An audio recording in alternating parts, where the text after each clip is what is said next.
Welcome to the webinar. My name is Vince Sliwoski. I'm one of the lawyers here at Harris Bricken. I'm talking from the Portland office. Excited to talk to you all today about ketamine and psilocybin and new drug therapies, part 2. We did a previous webinar on this a few months ago. I'm joined by Griffen Thorne from Los Angeles office. You can see him on your screen, as well as Allison Malsbury, San Francisco office. Hey, Allison. And we were supposed to have a fourth participant, Jesse Mondry. Jesse's a litigator, and he got called into an emergency hearing, which is at 11, and it'll probably go long and may or may not even be over by the time this webinar is over. So if he doesn't join, it's okay. We can kind of cover what he was going to talk about, or we'll skip over part of the litigation stuff, and we have plenty to fill the hour. So we're excited to be here with you. Our law firm is primarily a West Coast law firm, but it's also an international law firm. Our U.S. presence is Oregon, Washington, California. A few lawyers scattered about in places like Arizona, Utah, and then internationally we're Mexico, China, and we have a pretty broad presence. We've been interested in these controlled substances type issues, and we've practiced in this area for 10 years, going back with cannabis stuff. With psychedelics, we've been looking at it for a couple of years now, and it's been really, really interesting to hear and see things that have gone on in places like Oregon and elsewhere we're going to cover. I'm going to get right into it. I'm hoping Allison could maybe start out just by giving a little overview of like, what is the difference here between decriminalization things we're seeing and the licensing regimes we're seeing, and what happened specifically, I guess, out in DC and maybe in Oregon on the decriminalization front. Yeah, absolutely. So I thought it would be helpful to start off by talking a little bit about, before I get into the initiatives that passed, the differences between legalization on one hand and decriminalization on the other. And then within decriminalization, what we're seeing is quite a bit of nuance, and there are sort of different levels of decriminalization as well. So kind of briefly cover all those things. When we're talking about legalization of a substance, that means that the prohibitions on that substance are removed, and typically a regulatory system is put in place for the distribution and the sale of that substance. So within legalization at the state level, like what we've seen with cannabis in a number of different states, there are still going to be varying types of restrictions that are placed on the substance. So, some states you'll see legalization for medicinal use only, whereas in other states you'll see legalization for adult use, recreational purposes. But the key with legalization is that the prohibitions against the substance are actually removed. And that's in contrast to decriminalization, which does not remove the prohibitions on the substance itself.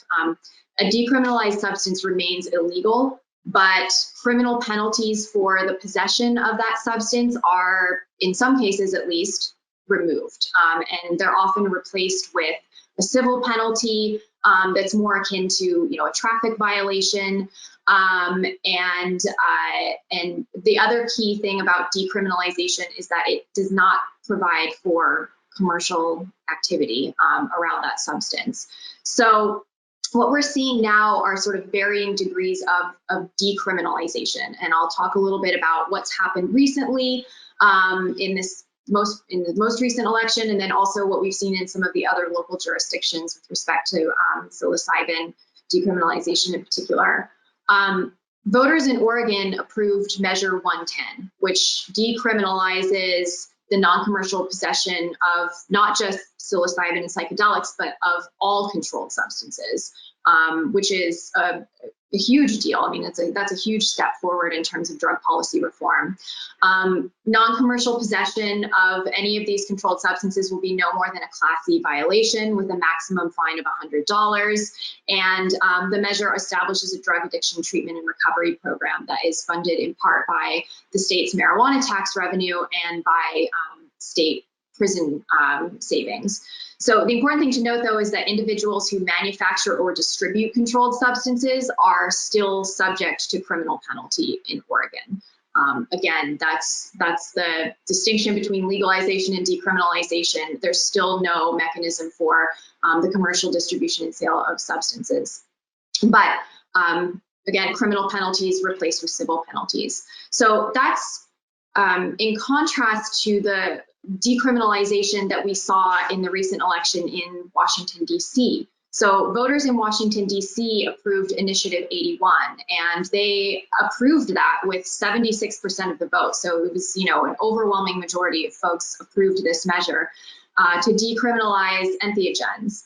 And what their decriminalization measure was all about was making entheogens among the lowest law enforcement priorities for the Metropolitan Police Department. It created a non-binding public call upon the DC Attorney General and the U.S. Attorney for DC to cease prosecution of criminal charges involving these entheogens. So you can kind of see that, we're calling both of these things, both what happened in Oregon under 109 and in DC under 81, we're calling them decriminalization, but they're different things, right? Because in Oregon, we actually had the removal of the criminal penalties, whereas in DC, the criminal penalties were not removed.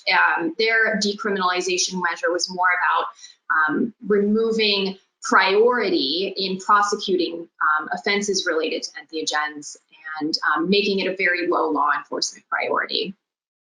And that's what we've seen primarily when we've talked about decriminalization of psilocybin and other entheogens. In Denver, last year, Initiative 301 made the adult use and possession of psilocybin mushrooms the lowest law enforcement priority in the city, and it prohibited the city from spending city funds in enforcing penalties for that possession.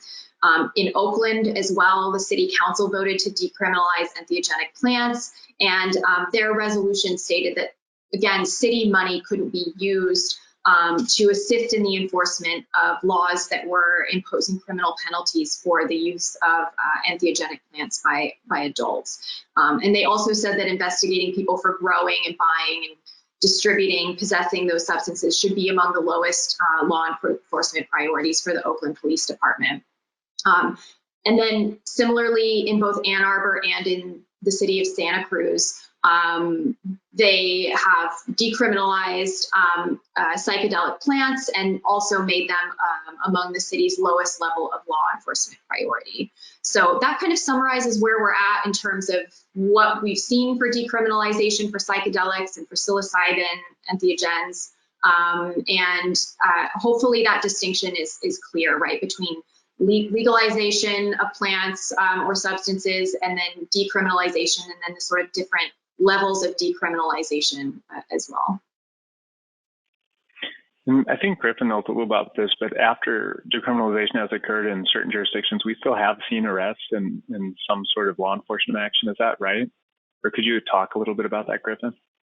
Yeah, it's right. And it's important to note that even in decriminalization, I mean, all of this has happened so far except with Oregon in cities or DC, right? And so this only affects local law enforcement in those specific cities. It doesn't affect, county or other municipal kind of authorities. It doesn't affect state law at all, or direct state authorities to make prosecution a low priority, and it has absolutely zero effect in federal law.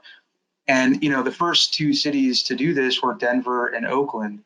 And, two examples, in Denver in September, someone pleaded guilty in federal court to possession with intent to distribute psilocybin. Obviously, that happened after the decriminalization measure was passed. So federal authorities are still actively going after this stuff if it's for commercial use. And then in Oakland a couple months ago, there was a church that is all allegations at this point by local law enforcement, but they were raided after allegedly, providing psilocybin to members who paid a fee to join.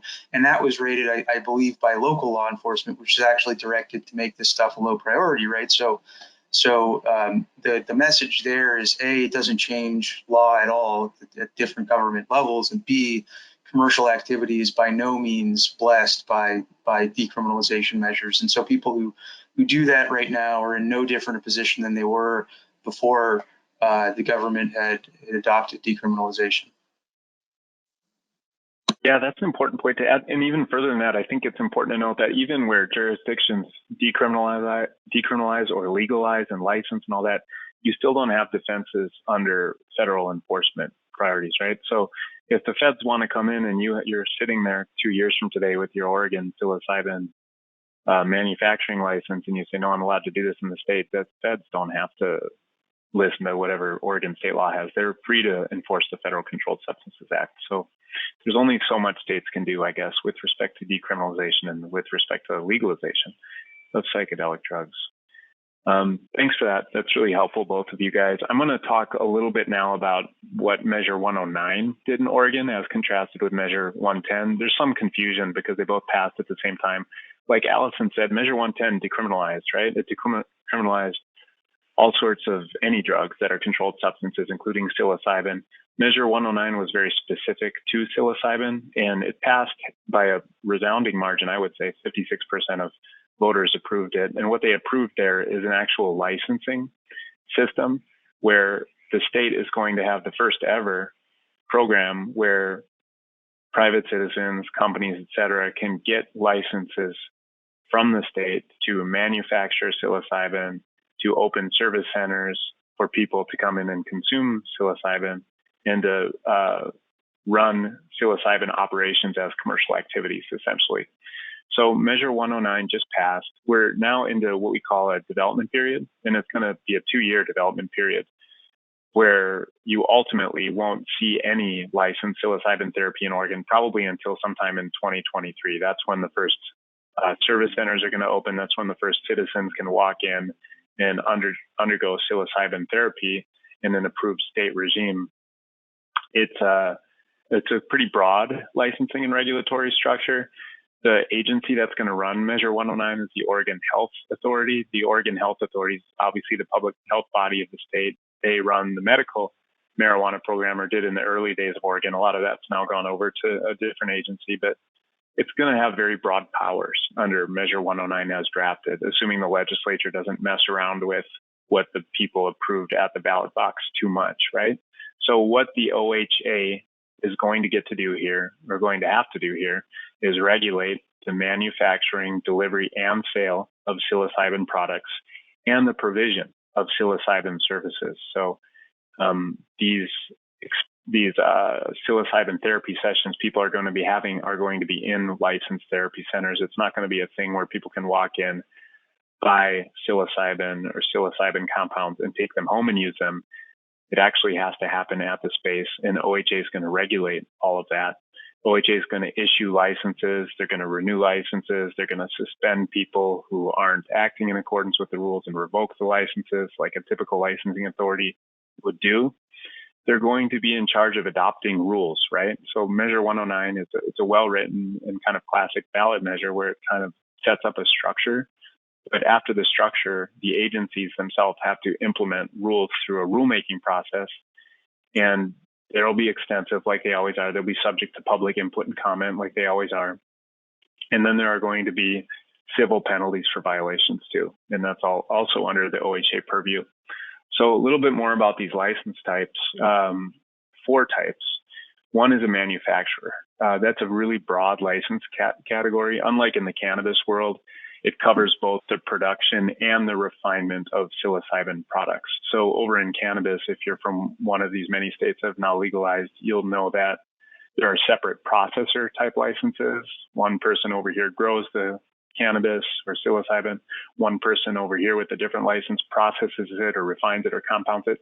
Not so in the Oregon psilocybin program. That's all under one license called a manufacturer license, and then they'll have various types of endorsements under that license for what kind of manufacturing that they can do, and they can have multiple endorsements. So the OHA is going to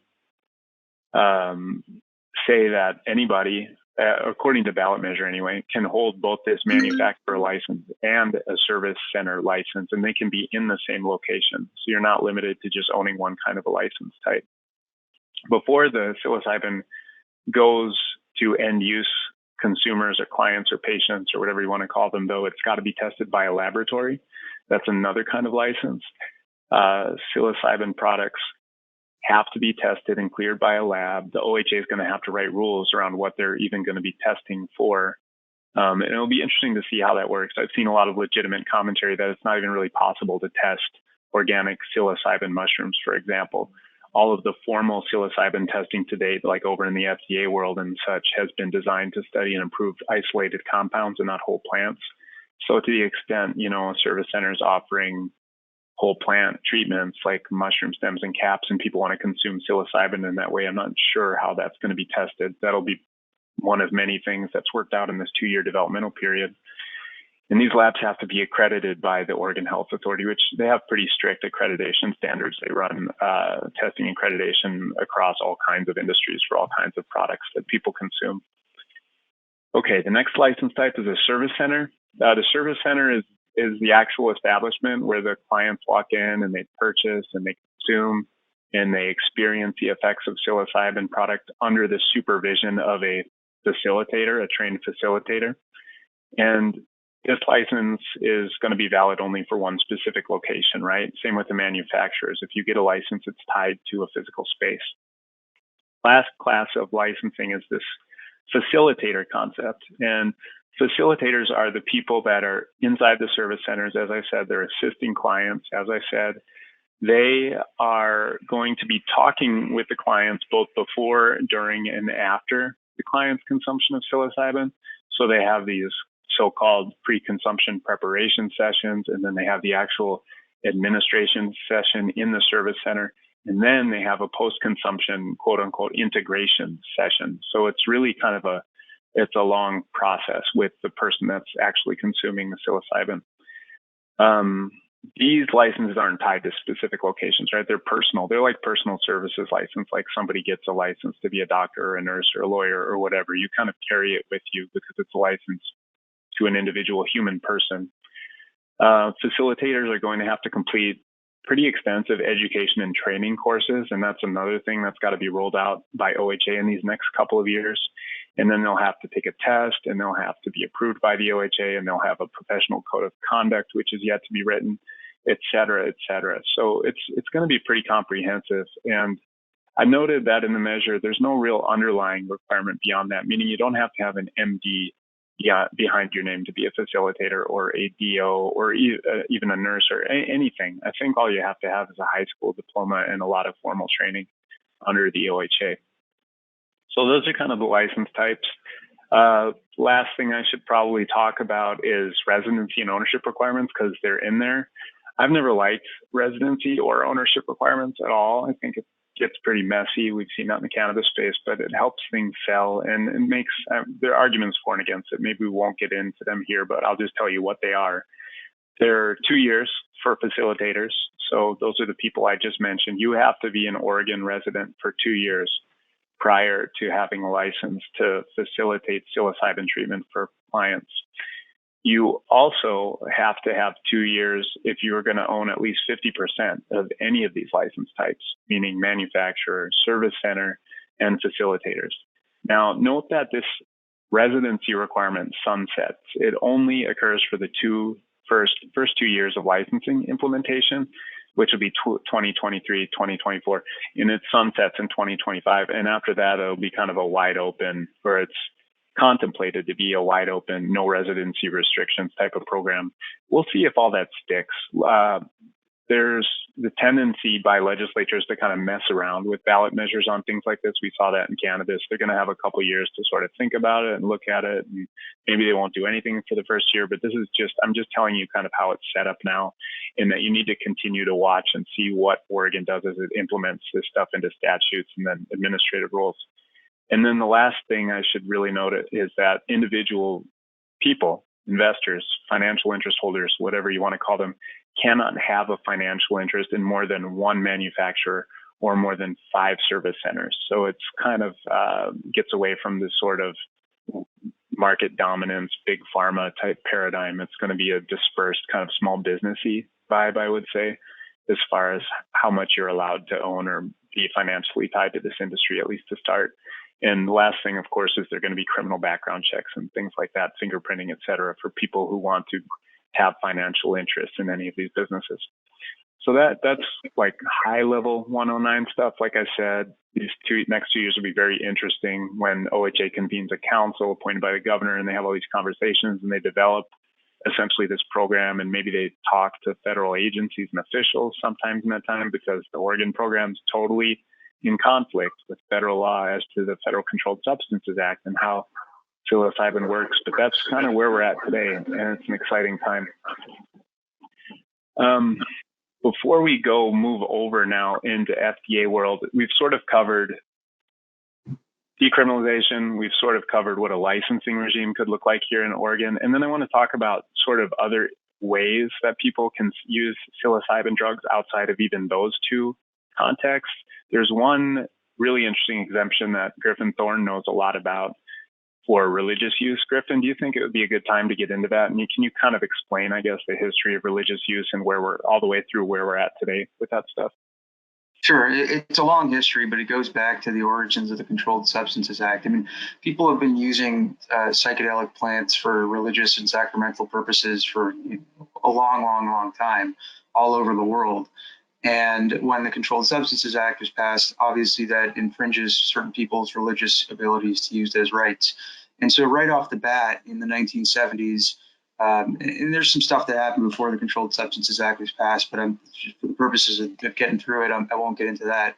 But the predecessor agency to the DEA issued a regulation in the early 1970s that said, notwithstanding the fact that peyote is a controlled substance, it can be consumed by members of the Native American Church for religious purposes if certain conditions are met.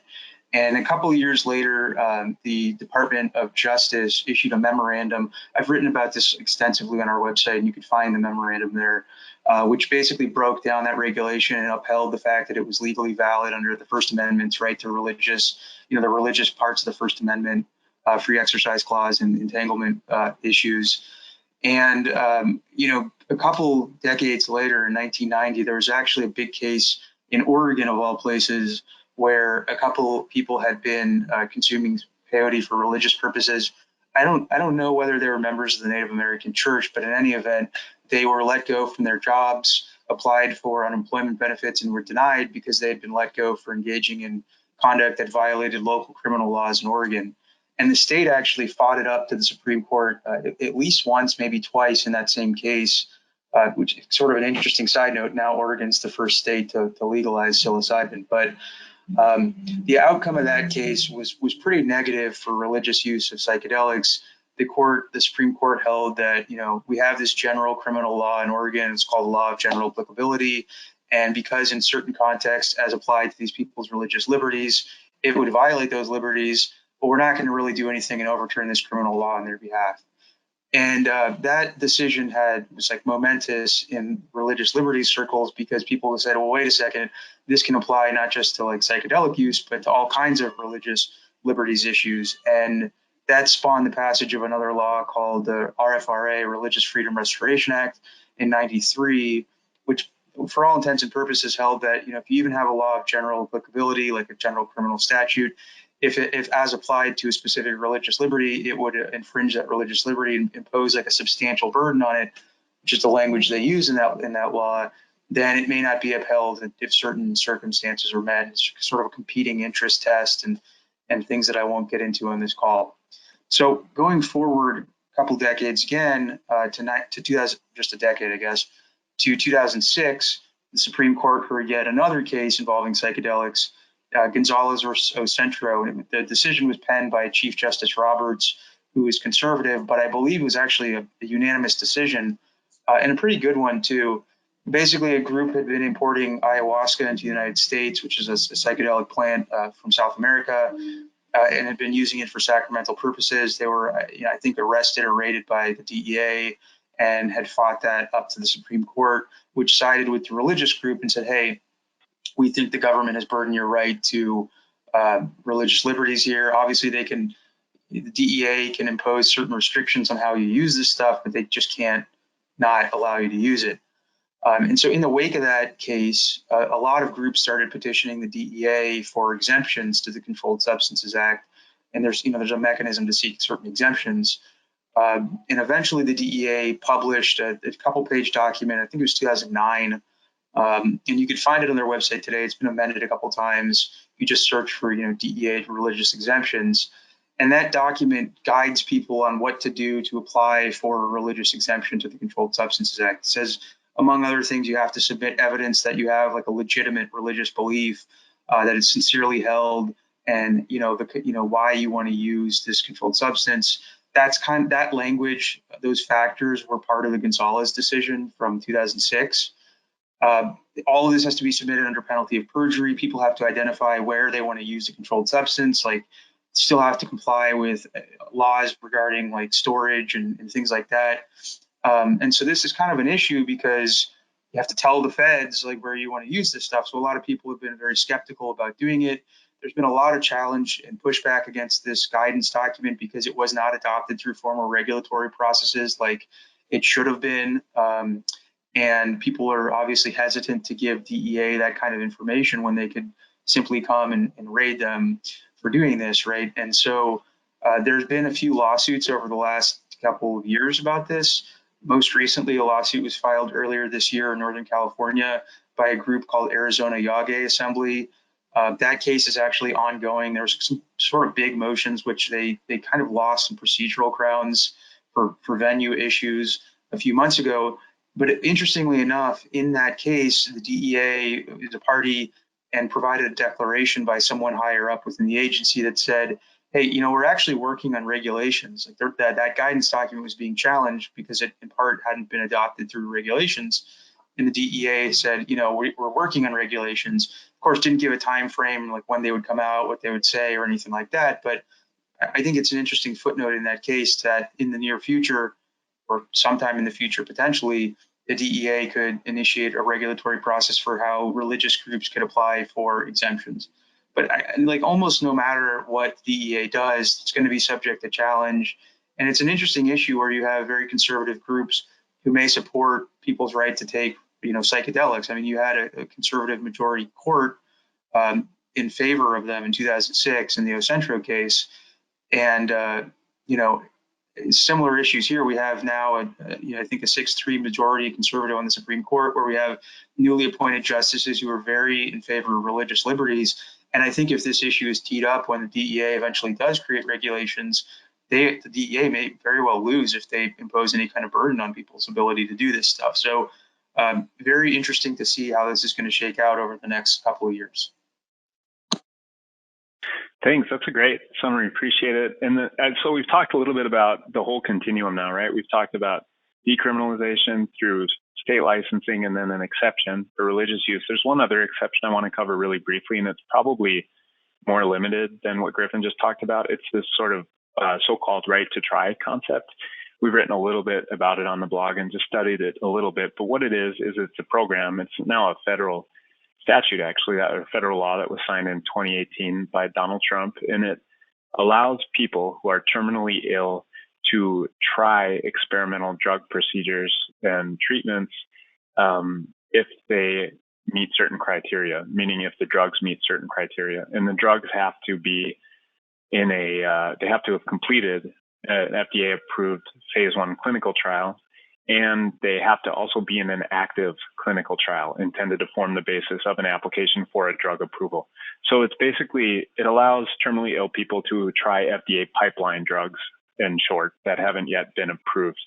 And it hasn't been used that much. The Federal Right to Try Act was modeled on state statutes. I think there were 40 or so of them. Because it's so new and because FDA doesn't really seem to like it, FDA sort of pushed back on it. It kind of, it was designed by the sponsors of the bill explicitly to sort of infringe on their authority, quote unquote, over people's lives. They said FDA shouldn't be totally controlling what drugs people can take here at the end of their life. Even if FDA hasn't approved a drug, we want people to have the autonomy to try certain drugs.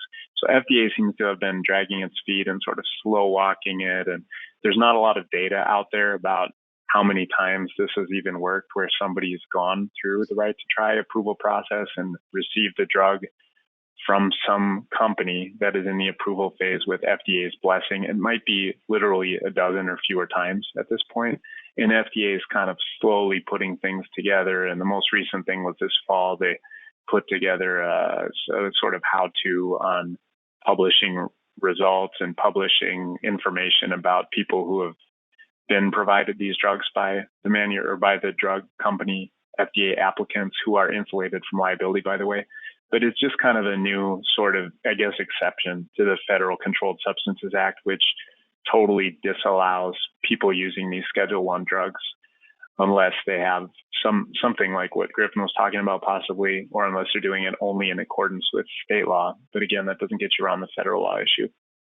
So I wanted to cover that really quickly.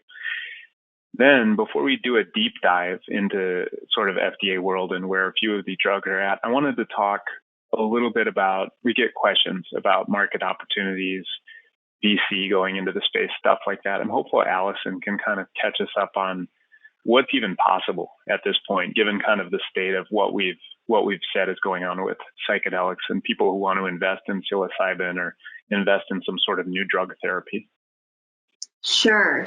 I think it's important to point out that, commercial opportunities in the psilocybin space in the U.S. at this point are still extremely limited. And, Vince, you mentioned that it's not looking like even in Oregon, there are really going to be license opportunities until probably 2023. So, of course, that's something that people should be thinking about and could start preparing for, right, is to get into the Oregon market. But that's going to be pretty limited. And as far as the jurisdictions that have decriminalized, like I mentioned before, that doesn't provide for any kind of commercial opportunities in the space, not yet. So what we're seeing are sort of a few different things, right? One of them, pretty similar to what we've seen in the cannabis space, is that people are going to Canada to invest. We have seen some activity in the Canadian market where there are a number of public listings on the Canadian Securities Exchange for companies that are related to psychedelics. So again, Canada is kind of leading the way there, and we are seeing some opportunities for investment through Canada and Canadian companies. And then a lot of these opportunities for investment that we're seeing are related more to research than to anything else. We're seeing investment opportunities in research companies that are looking into the medical aspects of psychedelics. So these would be companies that are eventually seeking FDA approval for drugs, which I think Vince is maybe going to talk a little bit about that. So pretty limited number of companies that are doing that, and requires a lot of capital to be able to go through that FDA drug approval process. But there are some opportunities there as well. And then some of the other things that we've been talking with clients about are, a little bit more tangential to the space. So things like developing technology related to psychedelics. Vince also mentioned earlier, I think that, testing of psilocybin mushrooms is challenging, right? So theoretically, if you came up with some sort of process for testing that's novel, you might be eligible for patent protection under U.S. patent law. And so I think that there are some opportunities for the development of technology related to these substances that could be patentable. The challenge, of course, is that actually conducting the research to develop that technology still is not lawful under U.S. federal law. So we're seeing companies that are conducting research overseas with the hope that they'll be able to protect and exploit that technology here in the U.S. So that's another thing. And then we're also seeing just a lot of investment and growth in the nootropic space, which is, again, that's not psilocybin, but some of these products are, maybe correctly or incorrectly grouped together. And I think that there's a thought that some of the companies within the nootropic space might be well positioned to eventually get into the psilocybin space if that becomes feasible under state law in the future. But of course, the opportunity is very, very limited because, even the legalization that we've seen here in Oregon is for very specific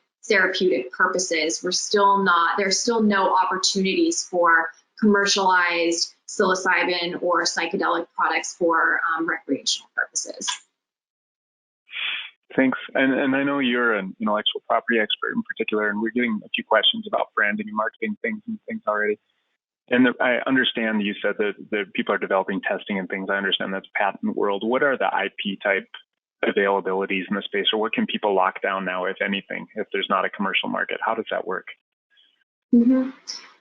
The IP issues within the psychedelic space are going to be pretty analogous to what we've seen in the cannabis space. So, like I mentioned, patents related to psychedelics, like technology, recipes, processes, methods, that's all available protection under U.S. law.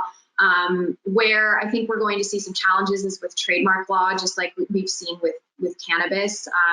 For those who are not familiar with the cannabis space, cannabis companies are faced with a number of challenges in protecting their brands. They're not able to get federal trademark protection for their brands as applied to their products that violate federal law.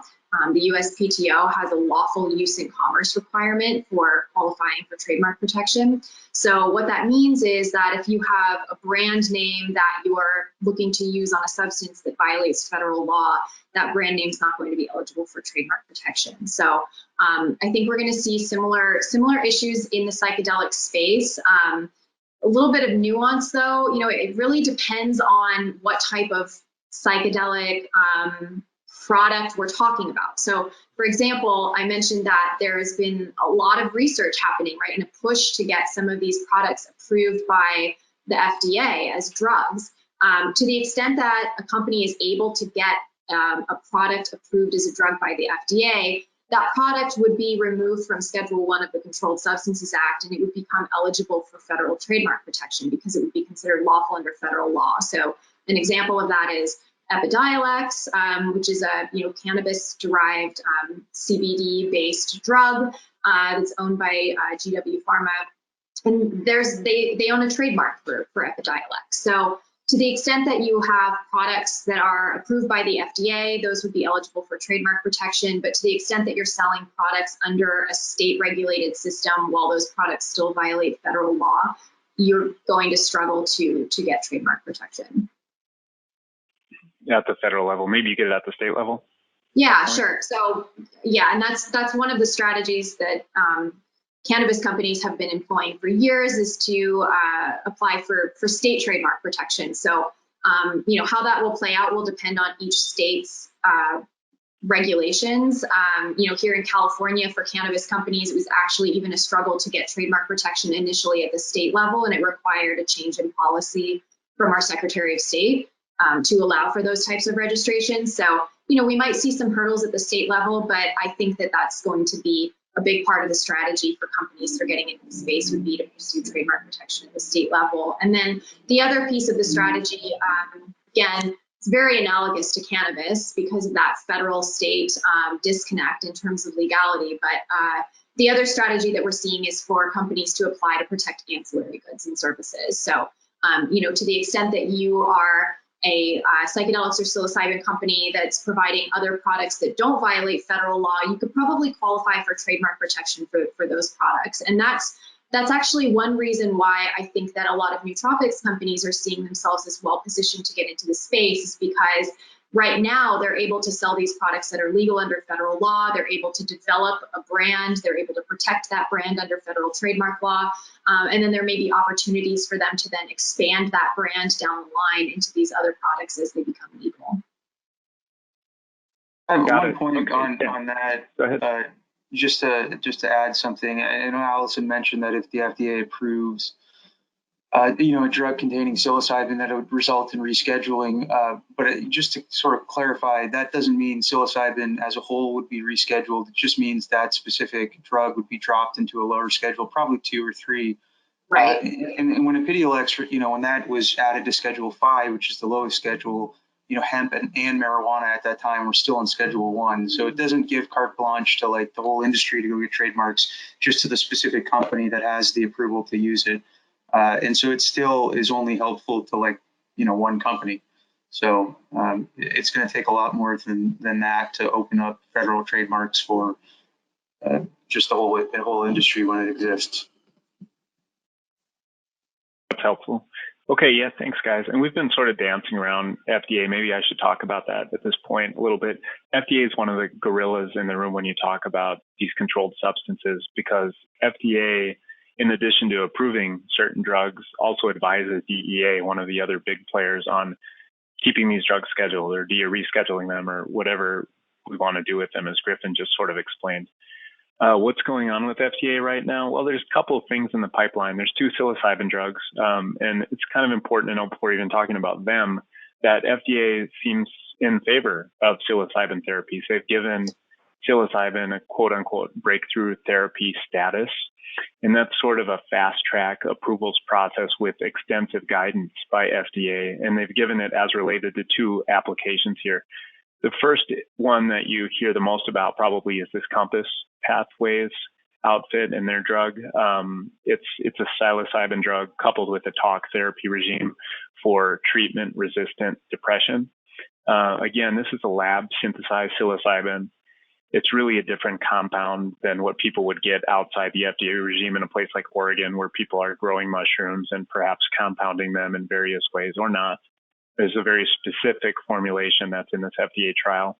The drug is likely going to compete with something called Spravato, which is a ketamine drug. That's another sort of psychedelic drug that was approved by FDA, also on breakthrough therapy timelines, and that was approved in March 2019, also for treatment-resistant depression. And Spravato is actually the first new antidepressant in decades, in like 30 years or something like that. So Griffen's going to talk a little bit more about ketamine later. But I guess the point of this whole topic or overview is FDA is interested in these things. FDA is pushing them through the pipeline. Drug makers are pushing them through the pipeline. Like Allison said, they're very capital intensive. These firms raise a lot of money to do these things. Compass will go public, I think, next year. They're planning for an IPO, and they've raised $100 million or something so far. As far as where exactly they're at, things got slowed down with the pandemic with them and with the other company I'm about to talk about. I think Compass is still in what we call a phase 2B area, and they were hopefully going into phase 3. Phase 3 is the final when you're very close to approval. It got slowed down, as I said. They had 216 patients in there. They were having pretty good results in the control group. They had one patient with an adjustment disorder reported after use, which is something that happens to people after they've gone through a traumatic event. So they had to watch that carefully. And they had another person hospitalized with some suicidal ideations.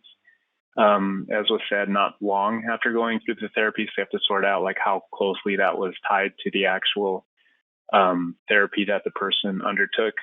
If that sounds scary, it is, but you have to contrast it with what happened with Spravato. As Spravato, which ultimately got approved, they had 6 patients die in the clinical trial program, and a lot of them pretty close to dosing. You have to contrast that against all of the people that were in the control group and things like that. But these are kind of, people with major depressive disorder, and especially treatment-resistant depression is a very hard problem, and these are very sort of delicate tests and protocols, and you have to watch them closely. It looks like Compass is going forward into phase 3, like I mentioned. I don't know the timeline on it. I think we'll probably get an approved drug out of that, but you never know. It's not a certain thing. It'd probably be a year or 2 out at the minimum, and it's just it'll happen when it happens. The other one, the other drug maker in the FDA approval pipeline is USANA Institute, and it's a very different type of company and a very different type of drug. USANA is a nonprofit. They launched a phase 2 trial last year, and their psilocybin drug treats major depressive disorder, which is different than treatment-resistant depression. It's more like basically a mood disorder, causing persistent feelings of sadness and loss of interest and functionality. It interferes with your daily function.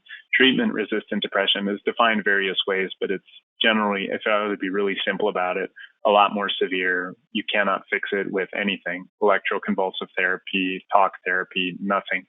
So the USANA drug, the psilocybin drug, is targeting something else. It's a single one-time oral dose of psilocybin. And I haven't been able to get much information on them. The last updates are almost a year old now, and even the USANA website doesn't have much. I don't know if they also just slowed way down with COVID, but that's kind of where that one's at. So those are the current state of FDA drug approvals. We have one approved ketamine drug, 2 psilocybin drugs that look kind of good, but have slowed down with COVID, and we'll see where we end up with those. I think we should talk maybe about some of the other drugs in particular. Griffen, I mentioned ketamine a couple times there. Could you give a little overview on that and how it's being used right now in the public, maybe off-label or otherwise? Yeah, sure. So, and we had this is our second webinar in this series. And if you watch our first webinar, I talked about this in a lot greater detail than time will permit today. But basically, ketamine is a Schedule III narcotic, so it's not regulated anywhere near as much as psilocybin or marijuana presently is, or theoretically with marijuana could be, I guess. But physicians can prescribe it in certain circumstances. As Vince noted, Spravato, which is esketamine, is sort of a related substance to ketamine, that was approved last year. There are clinics all over the country that provide ketamine to people. It's often provided off-label for other severe conditions, like psilocybin will eventually be in Oregon. It's not typically it's not just given to people to take home, but it's Spravato at least is supposed to be consumed by somebody. It's a nasal spray. In a doctor's office, they're supposed to sit there for a few hours after having taken it, so the doctor can monitor them and make sure they're not having any serious consequences. We're seeing on a larger level, again, regulation of this stuff, or not regulation, excuse me, interest commercially with people all across the United States. There's hundreds of ketamine clinics all across the United States. There's large up in Canada too, and I think it's regulated similarly up there. The one sort of big difference between this on one hand and cannabis / Measure 109 psychedelics on the other is that it all has to be done by a licensed physician, right? Some states will allow administration by other types of licensed medical professionals, but it's not like cannabis where you just, in California, you're going to go get a recommendation from a doctor, go buy it for recreational purposes and do it, wherever you can legally do it. It's administered under medical care by physicians. And in many states, there are very strict rules about who can have an ownership interest in the clinic or the business that's providing it. And here in California, where I am, it's a corporate practice of medicine doctrine. So, a lawyer couldn't go open up a ketamine clinic, right? Only physician groups can own it. There may be ways where non-physicians can have management agreements with the ketamine clinic, but again, all very regulated. All that management is limited to is administrative functions and things like that. They can't actually oversee or administer ketamine or substitute their own judgment for the judgment of the physician. So, in a sense, it's regulated under the Controlled Substances Act much more lightly than some of these other substances we've talked about. But in another sense, because doctors can prescribe it, the DEA is much more involved. When you look at marijuana, like I alluded to a second ago, they don't really do anything, although all of the state legal medical and adult use marijuana programs, that's totally illegal under federal law. So with ketamine, there's a much more active role by state medical boards and by the DEA and even FDA if it comes to approved drugs. Thanks. That's a great summary. One other thing you reminded me that I should touch on, and it's MDMA or ecstasy, and people argue a lot about is that a psychedelic or not, but I was talking about FDA, and I should talk about the MDMA drug that's also in FDA approvals pipeline during this webinar. MDMA is, I guess I'll start by saying this. If you've been in and around the psychedelic space even a little bit, you've probably heard of an outfit called MAPS.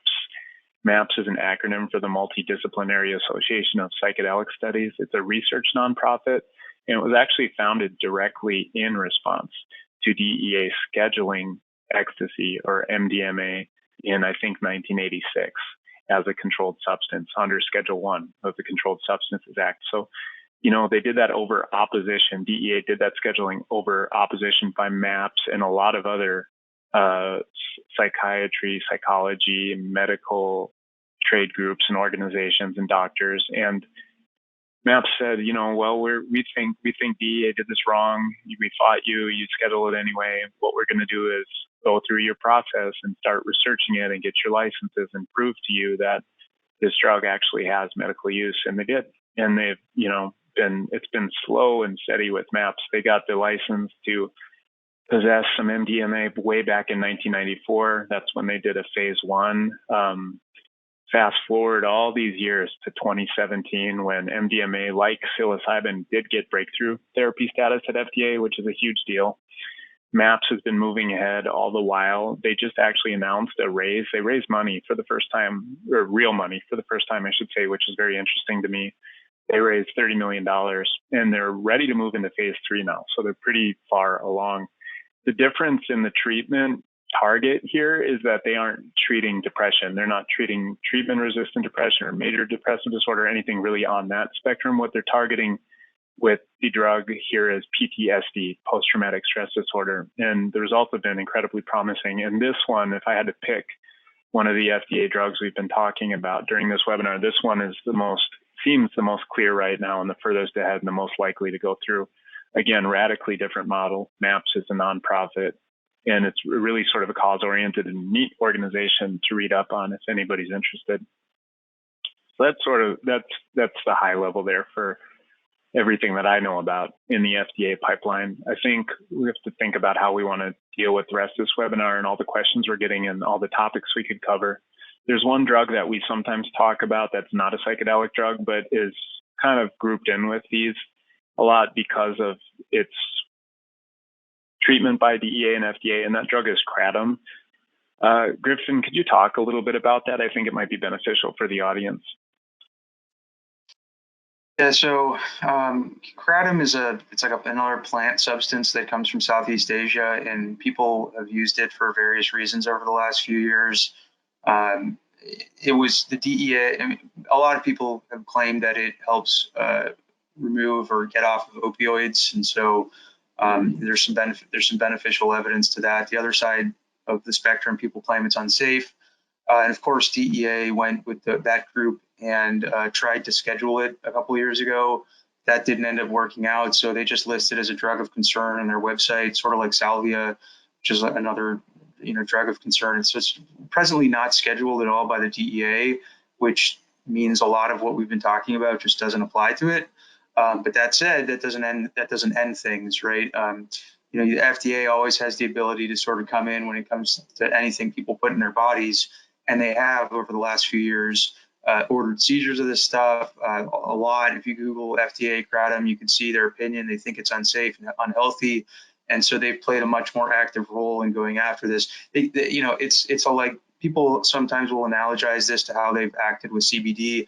I think there's a big difference. CBD, they kind of have taken a position that the verdict is out on its safety, and they're trying to tamp down on that industry because of the fact that there was another drug approved that contains CBD, Epidiolex, before hemp was legalized. With this, they just say this is not, it's harmful, potentially harmful. So we don't want it coming into the United States, and if it's here, we don't want it being commercially sold. Notwithstanding that, a number of states have adopted laws that are one form of the Kratom Consumer Protection Act, which has been adopted.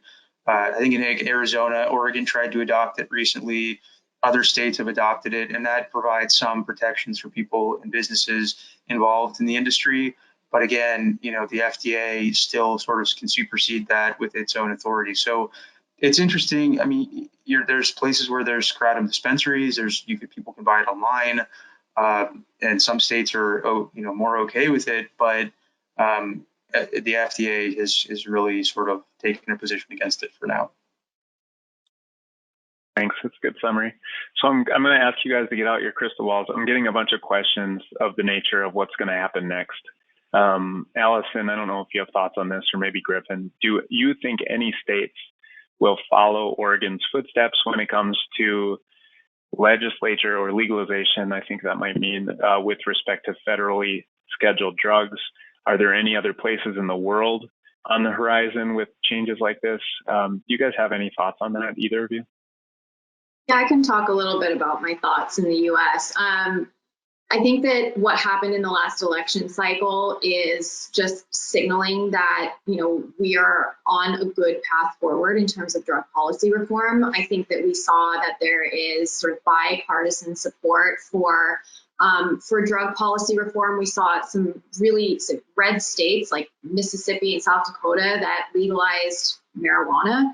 And so I think there's a real appetite from the public for drug policy reform, especially when it relates to medical uses of substances. And so I think that that's why we've seen, public perception being quite favorable toward legalization of certain psychedelics for medical purposes. As far as some of the decriminalization measures that we've seen, particularly Oregon's decriminalization measure for all controlled substances, I don't expect that to be something that a lot of states do in the next couple of years. I wouldn't be surprised if we saw similar measures in some other states here on the West Coast. But I don't think that that's the kind of measure that has quite the same level of bipartisan support as legalization for medical and therapeutic purposes. But I do see a trend toward decriminalization of psilocybin in particular and certain psychedelics. And I think we're going to continue to see that trend of decriminalization at the local level, and hopefully with some states coming on board as well. We've seen measures that have been brought forth here in California and in other states, and they haven't passed yet, but I think it's only a matter of time. Why are those measures failing when they fail? Is it that they can't get enough signatures? Is it that they're written too aggressively? What is the situation with these measures coming up and not passing? Yeah, so it's sort of it's sort of a combination of things, right? Getting enough signatures is extremely challenging for initiatives. Right now, getting an initiative certified is very difficult in the times of COVID. To be able to collect enough signatures to certify something, that's been problematic. So I think that hopefully that issue will be going away within the next year. Griffen, any thoughts on that or future regulation of psychedelic substances or scheduled drugs? Yeah, I kind of have a different opinion. I think that over the next few years, a whole lot of states are going to do something very similar to Oregon. I would be shocked if states started opening up recreational markets for psychedelics. I know some people obviously want that, but I think the part of the reason it was successful in Oregon is because people are taking it in very controlled environments. And I think there's a lot of hesitation by people, at least right now, to open up and have no sort of controls on how it's taken. But I do think there will be widespread decriminalization efforts, sort of like Measure 110 in Oregon, across the country.